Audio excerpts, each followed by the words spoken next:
여러분 안녕히 주무셨습니까? 빠르게 만나는 글로벌 뉴스 분석 굿모닝 글로벌 이주호입니다.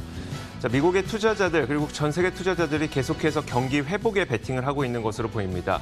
자, 오늘 S&P 500 지수와 나스닥 지수는 매우 좋지 못한 모습을 보이고 있는 가운데서도 다우 지수는 나홀로 선방하는 모습이 나타나고 있는데요. 다우는 현재 0.16% 오르고 있고 이 정도 수준에서 오늘 시장을 마감하게 될 것으로 보입니다. 다우 지수 가운데 이 지수를 이끌고 있는 가장 큰 몇 가지 종목들은 뭐 디즈니라든지 쉐브론 아니면 여기다 캐터필러 이런 이 경기 민감주들이 이 다우 지수를 이끌고 있는데 여기에서 디즈니가 상당히 좀 눈에 띕니다. 디즈니의 경우에는 디즈니랜드가 있기 때문에 경기 민감주로 분류가 되기도 하겠지만 뭐 디즈니 플러스라는 스트리밍 서비스를 갖고 있기 때문에 또 기술주의 성향도 갖고 있어서 두 가지에 대한 기대감을 모두 다 갖고 있는 것 같습니다. 최근 들어서 디즈니의 움직임이 상당히 좋고요. 자, 반면에 시장 금리가 상승하면서 기술주들의 움직임은 상당히 좋지 못합니다. 우리가 흔히 빅테크 기업들이라고 부르는 이 기업들뿐만 아니라 특히 오늘은 테슬라의 급락도 상당히 눈에 띄는데요. 테슬라의 경우에는 일단 뭐 저금리의 수혜를 받아서 그동안 자본을 쉽게 모을 수 있었다면 여기에 대한 그 시장 금리가 상승하면서 부담감이 발생했을 뿐만 아니라 최근 들어 비트코인에 투자했던 것이 오늘 시장에서 또 발목을 잡고 있는 것으로 보입니다. 옐런 재무장관이 비트코인에 대한 경고를 했는데 이것이 비트코인 가격을 떨어뜨렸고 테슬라의 주가에도 크게 하락 압박 요인으로 작용하고 있는 모습입니다. 현재 테슬라는 8% 넘게 하락하고 있습니다. 자, 시장 분위기가 어떻게 돌아가고 있는지 저희가 지금부터 좀 정리해드리도록 하겠습니다. 어떤 일들이 있었는지 굿모닝 글로벌과 함께 하시죠. 지금 바로 출발하겠습니다.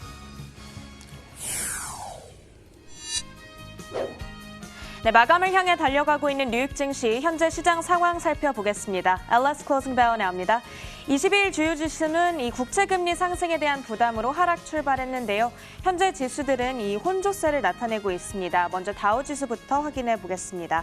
다우지수 장중에 상승 전환에 성공을 했고요. 현재는 강보합 수준에서 상승 탄력을 어느 정도 지켜내고 있습니다. 31,531선 지나가고 있습니다. 반면에 나스닥 지수는 오늘 매우 부진한 흐름을 나타내고 있습니다. 현재는 2.4% 넘게 빠지고 있는 흐름이고요. 13,538포인트 선에서 계속해서 거래되고 있습니다. S&P 500 지수 역시 오늘 약합니다. 거의 30포인트 가까이 빠지고 있는 흐름 나타내고 있습니다. 다우 지수가 이렇게 상승 전환을 할 수 있었던 이유는 이 디즈니의 주가가 상승하면서 낙폭을 크게 만회했기 때문이고요. S&P 500 지수의 경우에는 기술주와 자유소비자가 특히나 크게 떨어지면서 5거래일 연속 하락 중이라는 점이 특징적입니다. 그렇다면 오늘 시장에 주목하고 있는 이슈들 확인해 보겠습니다. 우선 시장은 국채금리의 동향과 주요 경제 지표를 주시하고 있는데요. 금리가 계속 상승하며 부담 요인으로 작용하고 있습니다. 국채 10년물 금리는 장중에 1.39%까지 고점을 높이기도 했는데요. 지난해 2월 이후 최고 수준에서 계속 상승하고 있는 수준입니다. 이후에 다시 1.35% 부근으로 이 상승폭을 다소 줄이기는 했지만 2년물 국채와 10년물 금리 차이가 4년 만에 최대로 확대되기도 했는데요. 이런 현상은 대표적인 경제 회복의 신호이기는 하지만 증시에는 불안 요인이 되겠습니다. 최근 연준이 완화적인 정책을 유지할 거라는 의지를 계속해서 내보이고 있긴 하지만 금리가 이렇게 계속 상승하면 이 긴축 가능성에 대한 불안감이 커질 수밖에 없겠는데요. 따라서 기술주를 중심으로 그 불안감이 고스란히 전해지고 있는 장세가 펼쳐지고 있습니다. 이날 발표된 경제 지표들 확인해 보겠습니다. 양호한 흐름 나타났습니다. 1월 전미활동 지수는 0.66으로 전월에 0.4에서 상승했고요. 또 팩트셋의 전망치였던 0.15보다 높았습니다. 1월 경기 선행지수도 0.5% 상승하며 110을 기록했습니다. 이는 전망치인 0.4% 상승을 상회하는 수준이었습니다. 마지막으로 댈러스 연은이 전한 2월 기업활동지수는 17.2를 기록해 전월에 7에서 크게 올랐고요. 또 시장 예상치였던 5.0도 크게 상회한 수준이었습니다. 이렇게 뉴욕 증시 마감 직전 주요 이슈들 몇 가지 확인해 봤습니다. 잠시 뒤 미국장 마감됩니다.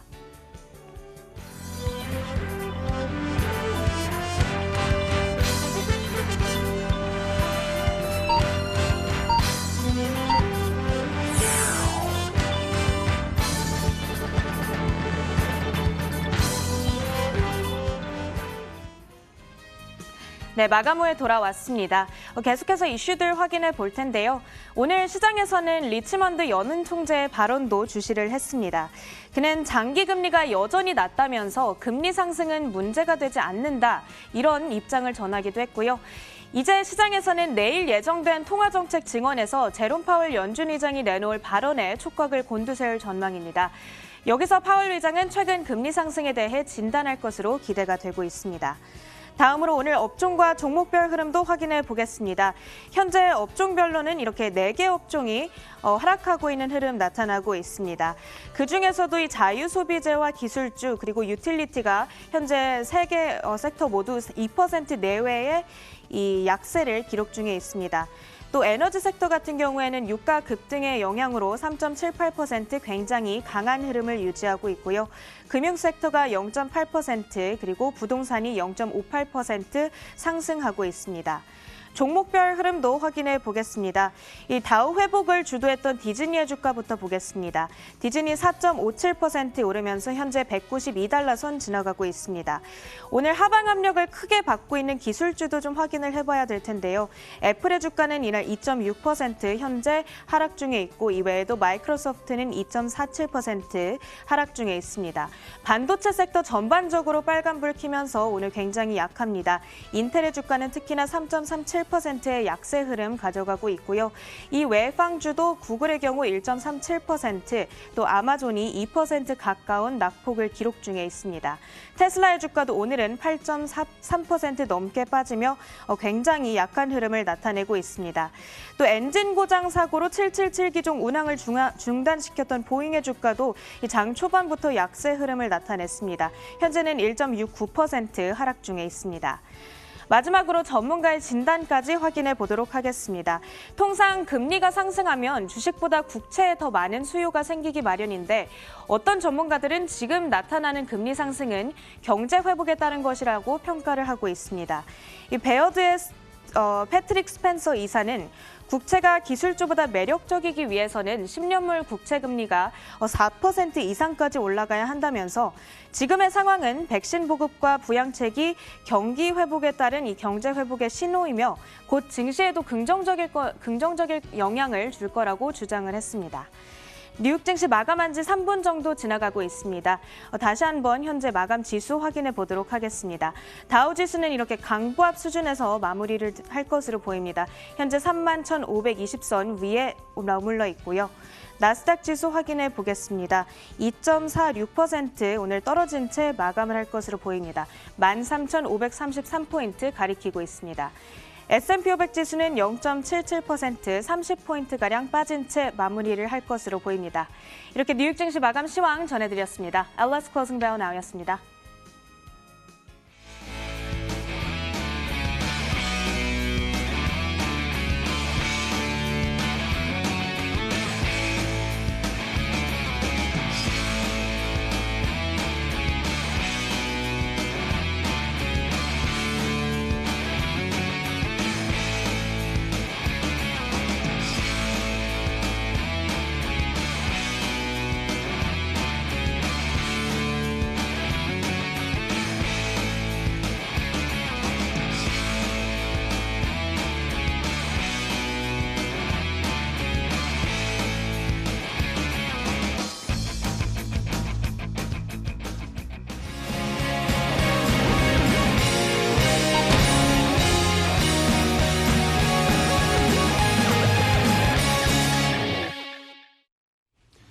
자, 앞서 글로벌 시황 살펴보셨습니다. 이에 대한 분석 내려보겠습니다. 클로징 벨 나우 장혜진 앵커와 로제타 투자자문 최진석 포트폴리오 팀장 함께하겠습니다.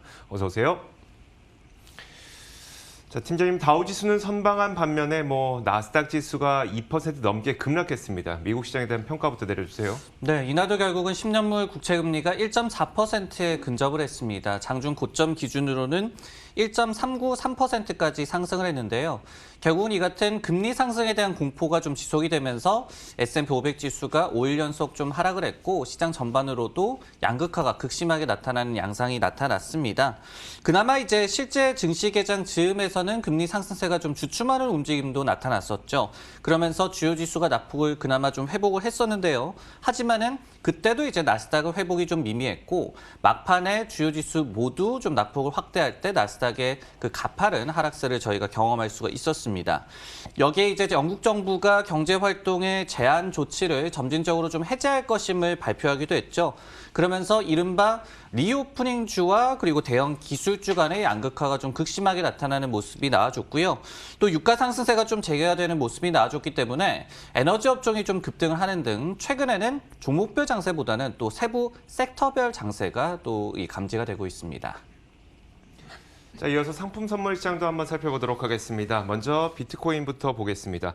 자, 비트코인 가격이 이날 급락했습니다. 잠시 후에 외신에서 전해드리겠지만 옐런 장관의 이 경고가 있었기 때문이었었는데요.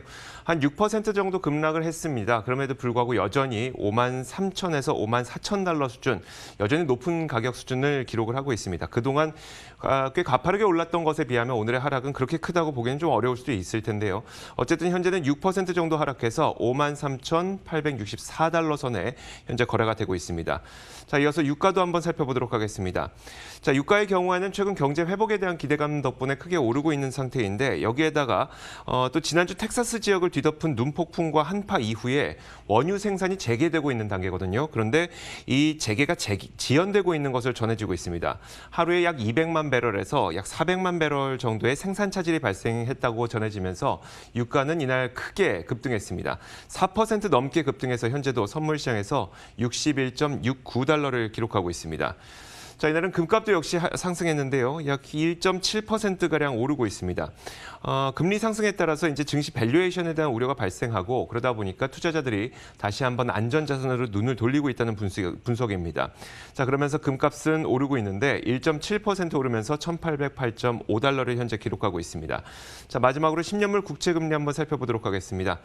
자, 10년물 국채 금리는 지속적인 상승세를 기록하고 있고요. 이날 또 올랐습니다. 장중 한때 1.38%를 넘어서기도 할 만큼 국채 금리가 가파르게 올랐는데 현재는 1.35% 정도를 기록하고 있습니다. 자, 이렇게 상품 선물 시장 살펴봤습니다. 글로벌 외신 확인하도록 하겠습니다.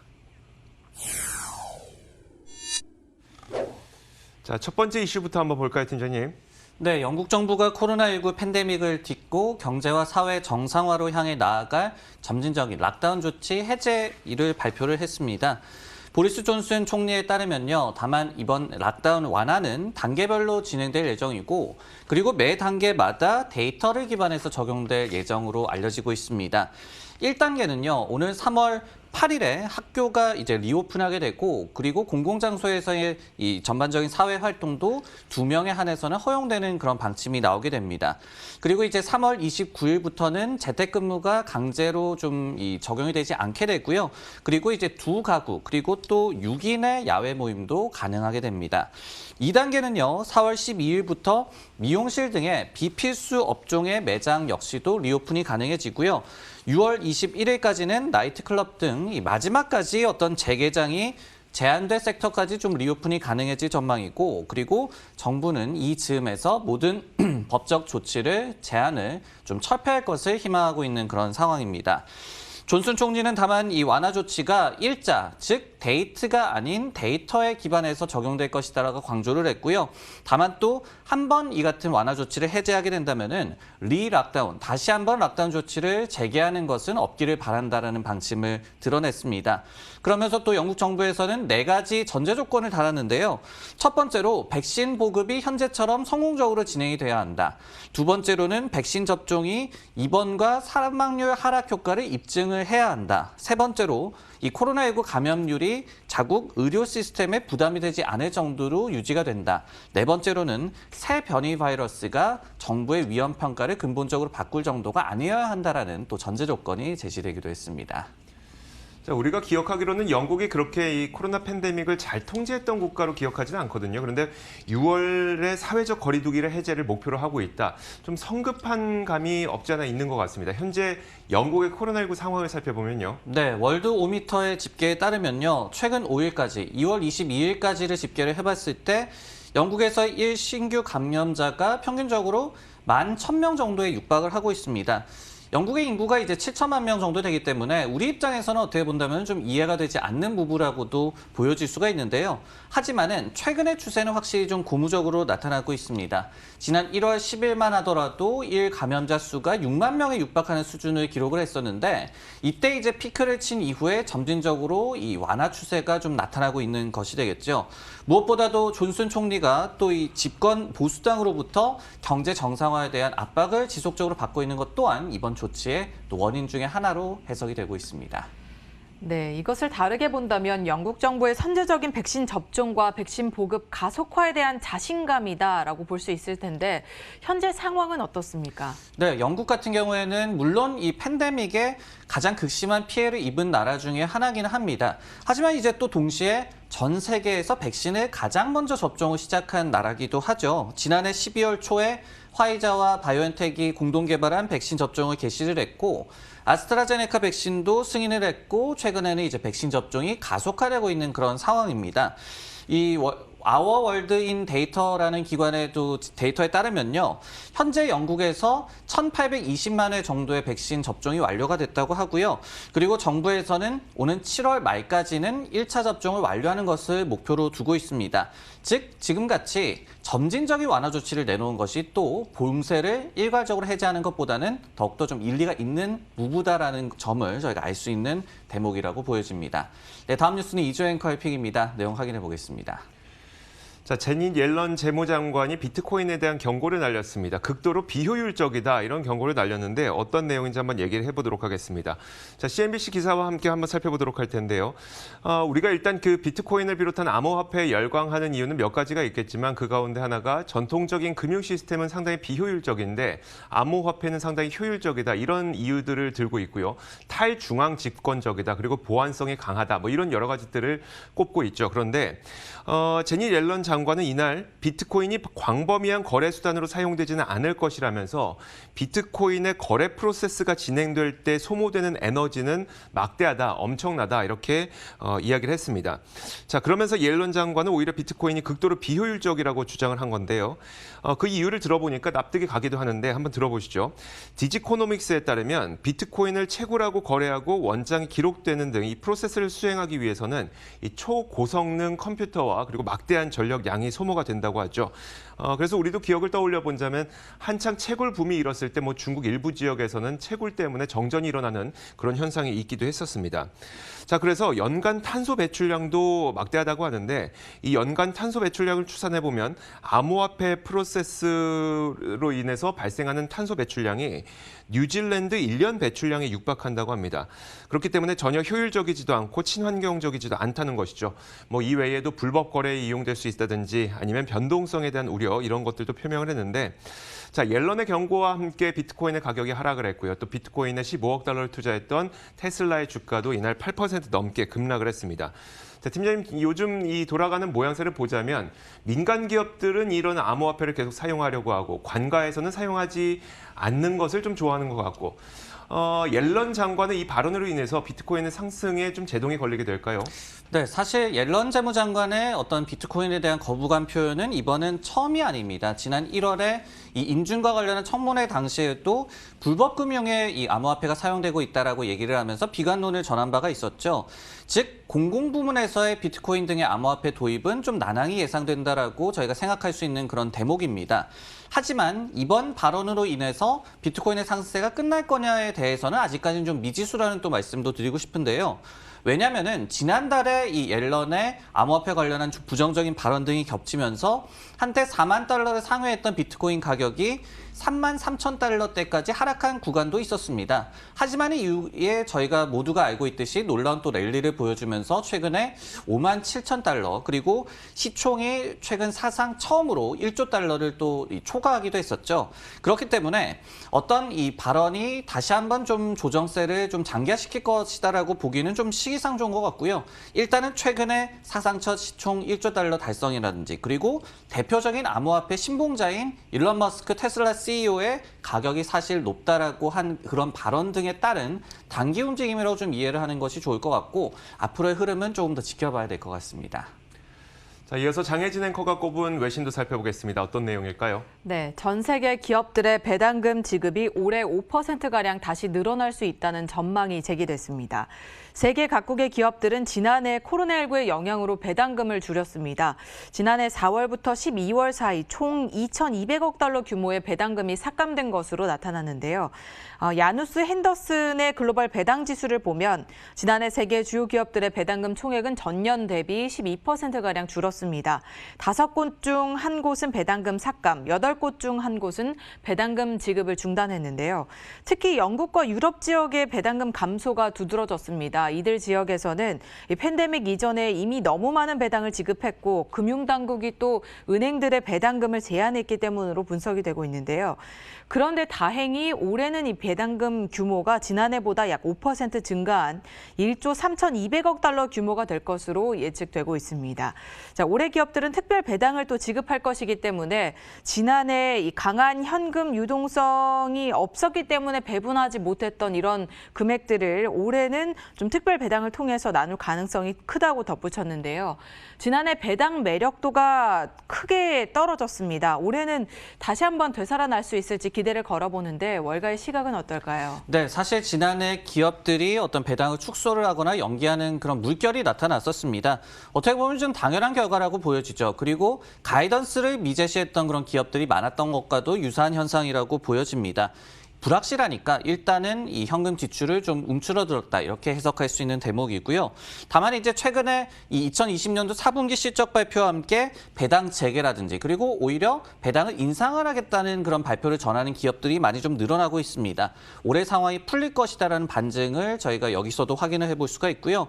그리고 또 한 가지를 좀 말씀을 드리자면은 투자정보 웹사이트 모틀리풀에 따르면은 지난해 이 로빈후드 주식거래 플랫폼에 300만 명 정도가 신규로 좀 유입이 됐다라고 하죠. 그리고 로빈후드 플랫폼을 사용하는 이 사용자들의 평균 연령이 31세 정도로 굉장히 좀 젊은 것으로 파악이 되고 있습니다. 하지만 이들이 이 하이리스크, 하이리턴 주식만 보는 게 아니라요.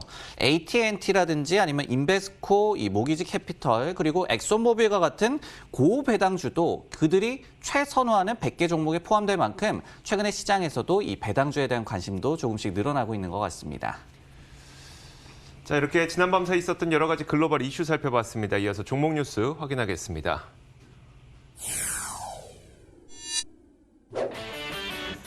오늘의 종목 뉴스입니다. 제너럴 일렉트릭에 대한 월가의 최고 목표치가 제시되면서 간밤 제너럴 일렉트릭은 급등했습니다. 넥스트젠 스펙사가 전기 트럭 기업 엑소에스와 합병한다는 소식에 장중 6% 상승했습니다. 마지막으로 도이체방크에서 항공주에 대한 전반적인 업계 투자 의견 상향 조정을 하면서 이날 항공주들이 일제히 상승세를 시현했습니다. 자, 첫 번째 기업은 제너럴 일렉트릭입니다. 팀장님, 어떤 뉴스가 나왔을까요? 네, 주요 지수가 대체적으로 하락했음에도 불구하고 이 GE의 주가가 오늘 약 한 4% 정도 급등을 했는데요. 월가 최고 목표 주가가 골드만삭스 측으로부터 나왔기 때문이었습니다. 골드만 측에서는 이 매수 의견을 유지를 하면서 목표 주가를 14달러에서 15달러로 상향 조정을 했는데요. 이게 우리가 말하는 스트리트 하이, 월가 최고 목표 주가이자 현재 주가 대비해서도 약 한 20% 정도의 추가 업사이드를 점친 그런 수치입니다. 골드만 측에서는 올해 1분기의 잉여 현금 흐름, 그러니까 FCF 지표가 이 컨센서스에 부합하는 것이 가능할 것이다라고 점쳤고요. 그리고 연간 기준으로는 가이던스 상단에 부합한 긍정적인 지표가 기대된다라고 분석을 했습니다. 참고로 GE는 올해 25에서 45억 달러의 잉여 현금 흐름 달성이 가능하다라는 자체적인 가이던스를 제시한 바가 있었습니다. 골드만은 지난주 금요일에 GE의 IR팀과 화상 미팅을 가졌다라고도 밝혔는데요. 그리고 이 미팅을 통해서 이 잉여 현금 흐름 모멘텀과 그리고 파워에 고무됐다라는 또 반응을 전하기도 했습니다. 그러면서 또 이 올해 1분기의 현금 흐름이 YOY 기준으로 크게 개선이 될 것으로 기대가 되고, 그리고 이제 연간 FCF가 업사이드가 기대되는 것은 이 가이던스, 사측에서 제시한 가이던스 하단이 항공업황이 개선되지 않을 것이다라는 점을 가정했다라고 또 강조를 했거든요. 즉 항공업황이 조금이라도 개선이 된다라고 한다면은 이 GE의 실적도 더욱더 업사이드를 가질 수 있을 것이다라고 기대를 했습니다. 자, 이런 제너럴 일렉트릭에 대한 목표 주가 상향이 근거 없이 나온 건 아닐 텐데 최근의 실적 발표 결과와 더불어서 그 당시에 경영진은 어떤 얘기를 했을까요? 네, GE가 지난 1월 말에 4분기 실적을 발표를 했습니다. 사실 이제 매출은 괜찮았지만은 이익 지표는 시장 컨센서스를 하회를 했어요. 그럼에도 불구하고 실적 공개 이후에 주가 반응은 3% 가깝게 상승을 하면서 긍정적으로 나타났었습니다. 물론 이제 연간 현금 흐름 가이던스 서프라이즈가 좀 결정적으로 작용을 했고요. 여기에 또 항공기 부품 사업부의 매출이 YOY 기준으로는 여전히 35%나 급감을 했지만은 QOQ 기준으로는 20% 정도 증가를 하면서 좀 반등 추세를 보였기 때문으로 안도렐의 근거가 분석이 되고 있습니다. 그리고 이제 최근에 레리 컬프 CEO 같은 경우에도 1분기에는 현금 소진이 예상된다라고 얘기를 했거든요. 그러면서 통상적으로 계절적으로 가장 좀 비성수기임을 강조를 했습니다. 하지만 그러면서도 연간 잉여 현금 흐름 가이던스는 그대로 또 유지를 하기도 했습니다. 네, 제너럴 일렉트릭 역시 경제 정상화 중 하나인데요. 이날 미국 증시에서는 크루즈 관련주도 크게 선전을 했습니다. 최근 들어서 이 백투 플레이에 대한 얘기가 나오고 있는데 그만큼 여행 수요가 회복하고 있기 때문이다라고 해석해봐도 될까요? 그렇습니다. 그리고 향후에 더욱더 좀 빠르게 회복될 것이라는 기대감이 좀 작용한 결과로 해석이 됩니다. 이날 같은 경우에는 이 로열 캐러비안이 2020년 4분기 실적을 발표를 했는데요. 일단은 시장의 우려 대비해서 적자 폭이 적어서 안도 반응이 좀 나타났습니다. 여기에 또 더해서 사측에서 예약 트렌드가 이 팬데믹 이전과 유사 수준까지 회복이 됐다. 그리고 또 평균 가격은 오히려 높아졌다라는 코멘트를 전한 점 역시도 관련 섹터의 오늘 주가 상승을 견인을 했습니다. 영국의 어떤 락다운 점진적인 좀 완화 발표에 이어서 어떤 이런 관련 섹터의 수요 회복 확인까지 경제 정상화 관련주가 그러면서 이날 전반적으로 또 강세를 띄었습니다. 네, 다음 정보 뉴스는 이주호 앵커의 픽입니다. 내용 확인해 보겠습니다.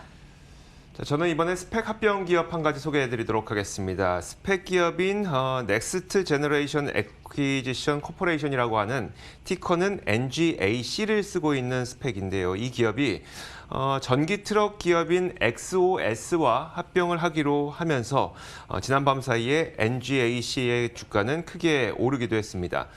자, 일단 그 XOS라고 하는 기업이 어떤 기업인지 살펴보면 미국의 상업용 전기 트럭 시장은 현재 1,000억 달러에 달하는 것으로 알려져 있습니다. XOS는 그 가운데서도 시장을 선도하는 1위 OEM 업체로 알려져 있고요. 자, 미국에는 현재 전기 트럭, 그러니까 트럭 클래스가 8개로 나눠져 있습니다. 1단계부터 이제 8단계, 8단계까지 나눠져 있는데 XOS는 그 중에서 5부터 8단계에 해당하는 트럭을 제조하고 있어요. 자, 이게 5단계부터 8단계라는 게 좀 감이 안 오실 텐데 무게에 따라 좀 달라진다고 보시면 될 것 같습니다. 5단계가 0.8톤 정도 되는 쉐보레 실버라도 정도의 크기를 5단계라고 부르고요. 그리고 8단계가 약 1.5톤 정도의 F750 정도를 생각하시면 이해하기가 그렇게 어렵지 않을 것 같습니다. 이 정도 클래스가 되는 그 트럭을 생산하는 XOS 전기 트럭 생산업체라고 보시면 될 것 같고요. 자, 이번 합병이 완료되면 기업 가치는 약 20억 달러에 달할 정도로 추산이 되고 있고 합병 완료 시점은 올해 2분기 그리고 합병 상장이 완료되면 티커는 XOS를 쓰게 될 것으로 보입니다. 자, 팀장님, 그 XOS가 우리가 이제 상장 기업이 아니다 보니까 아직 우리에겐 익숙치 않거든요. 간단한 기업 설명과 함께 월가에서는 어떻게 보고 있을까요? 네, 이 기업 같은 경우에는 지난 2018년에 토르 트럭스라는 이름으로 출범을 했다가 이듬해인 2019년에 이제 개명한 회사입니다. 그러면서 전기 트럭을 전문적으로 제조하는 회사인데요. 리콜라라든지 어떤 루시드 같은 전기차 관련주와는 좀 다르게 이미 UPS 등의 배송 업체들이 배송용으로 동사 전기 트럭을 이용을 하고 있습니다. 즉 이미 상품을 출시를 했고 지금 팔아서 매출을 내고 있는 그런 기업이라고 이해를 하시면 될 것 같아요. 물론 이제 상장도 되지 않은 그런 기업이기 때문에 아직까지 좀 자세한 투자 의견은 제시가 되지 않고 있는 그런 상황인데 하지만 이제 넥스트 제너레이션 측 관계자의 말을 좀 인용을 해보자면은 자신들이 100개 이상의 M&A 대상을 검토를 했다라고 합니다. 하지만은 이 기업이 결국은 전기차의 수요 확대에 가장 최적의 포지션을 갖고 있다고 판단을 해서 선택을 했다라고 얘기를 했거든요. 그만큼 이제 시장에서도 그리고 이번 스펙 상장에 나서는 그 회사에서도 상당한 좀 기대감을 갖고 있음을 알 수가 있습니다. 자, 이어서 장혜진 앵커가 꼽은 종목도 살펴보겠습니다. 어떤 기업일까요? 네, 최근 유가 부담이 커지는 상황 속에서도 항공주가 일제히 상승세를 이어가고 있습니다. 조금 전에 소개해드린 그 외신 내용을 통해서도 여행 수요가 빠른 속도로 회복될 것이란 기대감에 힘을 받는 모습인데요. 일반적으로 유가 상승은 항공주의 악재로 작용하지만 현재 상황에서는 수요 회복의 증거로 받아들여지는 모습입니다. 자, 여기에 코로나19 백신 접종이 다시 속도를 내고 있고 추가 부양책 기대감까지 더해지면서 관련주들의 투자 심리에 온기를 불어넣어주고 있는데요. 간밤에도 항공 섹터의 전반적인 상승세가 두드러졌습니다. 특히 아메리칸 에어라인이 10%에 가까운 상승세를 시현하면서 항공주의 상승세를 주도했고요. 제트블루가 6%, 그리고 델타 에어라인이 4% 넘는 상승세를 시현하면서 전반적으로 항공주가 강세를 보였습니다. 자, 도이체방크에서는 이제는 항공주를 사야 할 때라면서 이 미국 항공주 9곳에 대한 투자 의견을 보유해서 매수로 일제히 상향 조정을 했습니다. 은행의 전략가는 이번 투자 의견 상향 조정은 업계 전반에 대한 평가라면서 은행 내 대부분의 전략가들 모두가 항공주의 업사이드를 점치고 있다라고 언급을 했는데요. 항공주에 대한 의견 꾸준히 나오고 있습니다. 아까 그 흐름과 비슷할 것 같은데 이제 경제가 정상화되면 여행 수요가 회복할 것이란 기대감에 이런 관련주들이 일제히 들썩이는 모습입니다. 낙관적인 의견들도 나오고 있지만요. 반면에 경계론이 있다면 한번 소개해 주실까요? 네, 특히 항공주 같은 경우에는 사람들이 이번 봄을 이제 계기로 해서 여행을 본격적으로 좀 떠날 준비를 하면서 투자 심리가 살아나고 있는 것 같습니다. 실제로 이제 사우스웨스트 항공에서 고무적인 가이던스를 최근에 공개를 하면서 항공주의 투심을 살렸던 바가 있었는데요. 사측에서도 이 3월 영업 지표가 크게 좀 개선될 것으로 기대를 한 바가 있었습니다.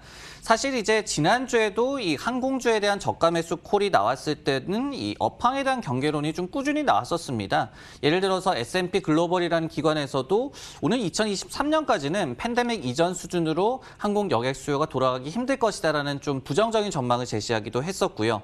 다만 이제 최근에는 어떤 이 백신 보급도 가속화되고 있고 그러면서 억눌린 수요가 상당하다는 점을 좀 근거로 해서 긍정적인 의견이 좀 많은 것 같고 그러면서 항공주 전반에 주가 흐름도 좀 긍정적으로 나타나고 있는데요.